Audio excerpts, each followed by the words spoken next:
en cette période de Pâques, on a choisi de vous parler des œufs, bien évidemment, avec Cyril Rouquet-Prévost.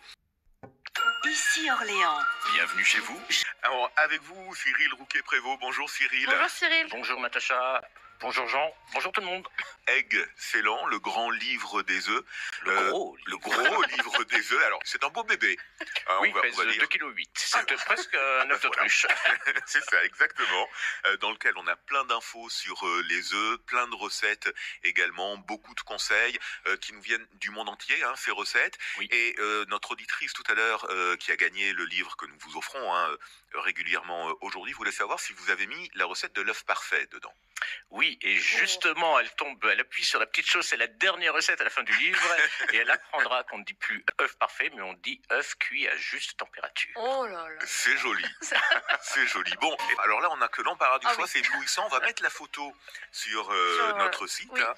Alors, ce que je vous ai apporté, du coup, je les vois plus, moi, mais... Je le lève. On a un le gâteau pashka, magnifique. c'est le gâteau ukrainien à base d'œufs.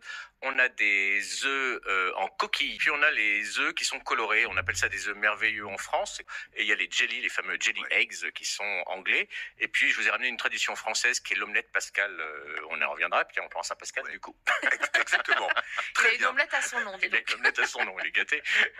Pourquoi est-ce que l'œuf est associé à cette période de Pâques? Ça remonte à très loin, cette histoire. Alors ça remonte à très loin, et puis surtout il y a deux raisons. Il y a une raison, j'allais dire, religieuse et une raison économique. Religieuse, forcément, les religions se sont toujours inspirées des rites ancestraux et des croyances. Donc l'œuf, ça a toujours été associé à la fertilité.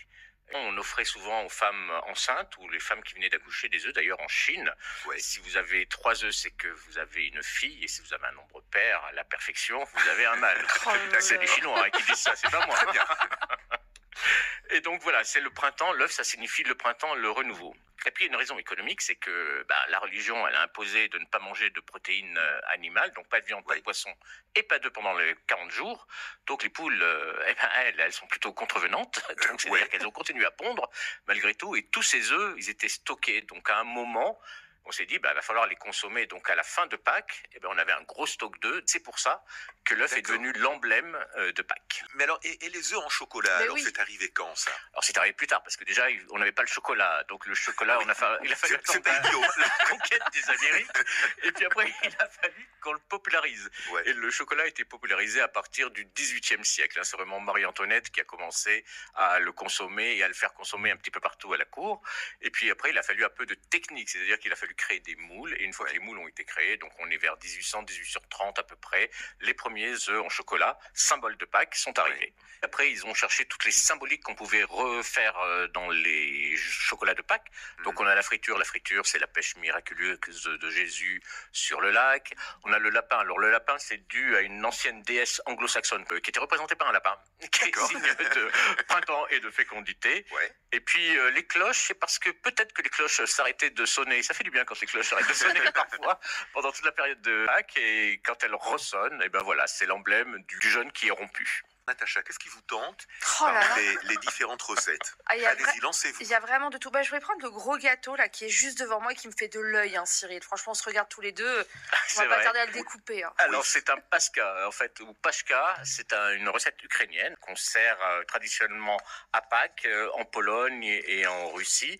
Donc c'est vraiment un gâteau très religieux. Généralement on met un œuf au milieu, un œuf coloré, rouge, parce que le rouge représente le sang du Christ. Ils sont très très bons, Cyril. Là, ils sentent le citron. Je l'ai aromatisé au citron et un peu de vanille. Et il est magnifique, effectivement. Bon, on voit que vous êtes tenté, Absolument. Natacha. On va vous laisser. J'ai pas amené les couteaux. On va s'arranger, Cyril. Ne vous inquiétez pas. Ne vous inquiétez pas. Bonjour, Johanna. Bonjour, Johanna. Oui, bonjour. En Pologne, est-ce qu'il y a une recette particulière polonaise pour la période de Pâques? Oui, on fait des œufs farcis. C'est-à-dire? Voilà, on les fait durcir, les coupe, on évide, on hache et on fait après, donc on fait un mélange avec des champignons champignons de Paris qu'on a fait cuire au préalable et après on les fait frire. Figurez-vous, Johanna, que Cyril mentionne votre recette dans son bouquin et il nous en a même préparé, dites donc. C'est vrai? Oui, ils sont là sur le plateau. C'est une de mes recettes à côté. Le faisait toujours, voilà. C'est une de mes recettes préférées. Moi, je rajoute dans la farce de la ciboulette et effectivement les champignons. C'est la ciboulette ou du persil. Voilà, tout à fait. Et dites-moi, comment vous faites pour bien couper vos œufs quand ils sont durs? Parce que moi, je galère un peu. Il n'y a pas de miracle. Selon les œufs, il faut avoir un bon couteau bien tranchant. Et puis après, effectivement, c'est pas toujours évident. Il n'y a pas une astuce. Il n'y a pas une astuce. Bon. Voilà. C'est-à-dire il faut arriver à le couper sans casser la coquille. Sans que la coquille se brise, voilà, exactement. Faire des dommages pour que ça passe, voilà, mais c'est pas toujours évident. Donc vous m'avez validé la recette. Merci beaucoup, madame. On va peut-être revenir en France. Bah oui, on a plein de traditions ancestrales autour des œufs. Avec les petites omelettes que vous avez apportées, Cyril, qui sont absolument belles à regarder, qui vont être très belles à manger.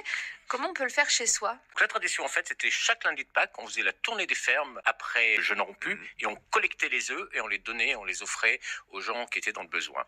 Dans un saladier, vous cassez 4 œufs, vous rajoutez 6 cuillères de sucre en poudre, 6 cuillères de farine, vous battez le tout, vous ajoutez 2 verres de lait, vous battez à nouveau, vous prenez une poêle qui n'accroche pas, moi je conseille de bien la beurrer. Oui. Vous versez le tout dans un saladier, en fait ça fait une grosse crêpe épaisse, vous enroulez l'omelette sur elle-même, vous faites chauffer, et je crois que ça va vous plaire Natacha, un petit verre de rhum dans une casserole. Tout de suite. C'était gratuit, glissez votre omelette dans un plat et arrosez de rhum chaud. Ça va s'évaporer un petit peu, Cyril. Voilà, exactement. Ça se déguste chaud alors? Ça se déguste chaud là. Ouais, alors, il y a le jelly, l'œuf en gelée, qui nous vient d'Angleterre. Aussi, vous nous en avez amené un. Vous faites une gelée, et vous évidez un œuf cru, vous faites bouillir la coquille pour enlever toutes les bactéries, et après vous le remplissez d'une gelée. Alors, on peut faire aussi un aspic comme ça. Ils adorent le farcir avec du jambon et du maïs. D'accord. Ah oui, là on part sur de l'originalité. Il faut aimer ce qui est un petit peu. Faut aimer la gelée, faut aimer les Anglais. La cherry, c'est vraiment leur plat de prédilection. Et puis moi, je trouve que pour décorer les tables, c'est bien de mettre des choses comestibles. Donc ça, c'est à découvrir. Et puis également, alors on va pas avoir le temps d'en parler aujourd'hui, mais dans votre livre, vous présentez le pâté de Pâques traditionnel du Berry. Juste à côté. Évidemment, la recette, d'où vient cette tradition berrichonne et bourguignonne d'ailleurs. Merci beaucoup Cyril d'avoir été avec nous aujourd'hui. Excellent, c'est le gros livre des œufs autour de l'œuf. Merci. Merci Cyril. Merci à vous.